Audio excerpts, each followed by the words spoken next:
वित्त विभागाला लाडकी बहीण योजनेच्या खर्चाची चिंता। महिला मुलींसाठी आधीपासूनच कोट्यवधींच्या योजना, नव्या योजनेची काय गरज? वित्त विभागाचा सवाल।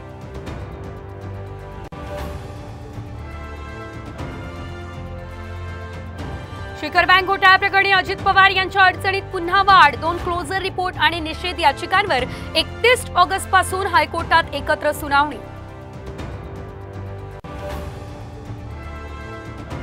विधानसभेच्या तयारीला लागले मनोज जरांगे। 20 ऑगस्ट पर्यंत उमेदवारी यादी तयार करणार, तर 29 तारखेला घेणार अंतिम निर्णय।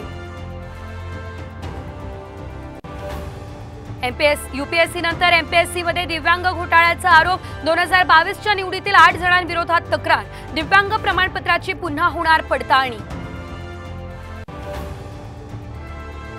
महापालिका आणि पाटबंधारे विभागात समन्वयाचा अभाव। पुण्याच्या पूरस्थितीवरून केंद्रीय राज्यमंत्री मुरलीधर मोहोळ यांची कबुली। खडकवासला धरणातून पाण्याचा विसर्ग थांबवला।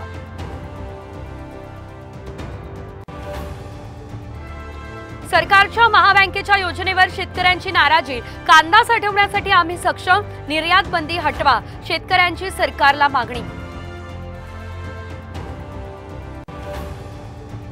गणेशोत्सवापूर्वी मुंबई गोवा महामार्ग पूर्ण होणार। सार्वजनिक बांधकाम मंत्री रवींद्र चव्हाण यांनी दिली नवीन डेडलाईन। प्रलंबित कामं तात्काळ पूर्ण करण्याच्याही दिल्या सूचना।